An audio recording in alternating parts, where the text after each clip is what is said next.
Hindi industry के सभी कलाकार को धमकी मिला, सलमान खान को मिला, शाहरुख खान को मिला, मिथुन चक्रवर्ती को मिला, लेकिन अब भोजपुरी इंडस्ट्री में भी धमकी मिलना शुरू हो गया है। भोजपुरी के जाने माने शेरनी जिसे कहते हैं अक्षरा सिंह को धमकी मिल चुका है कि 50 लाख रुपये अक्षरा सिंह देगी तो उनका जान बचेगा। 2 दिन के अंदर 50 लाख रुपये जमा करना पड़ेगा अक्षरा सिंह को।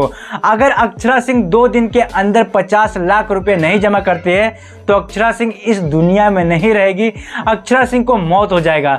अक्षरा सिंह का कॉल रिकॉर्डिंग बहुत तेजी से वायरल होता है। अक्षरा सिंह अपना बहुत जल्दी से कार्रवाई करवा देती है दानापुर में अपना शिकायत दर्ज करवा देती है। और हाँ, अब बिहार पुलिस और बिहार सरकार को कार्रवाई करना होगा और अक्षरा सिंह को न्याय दिलवाना होगा।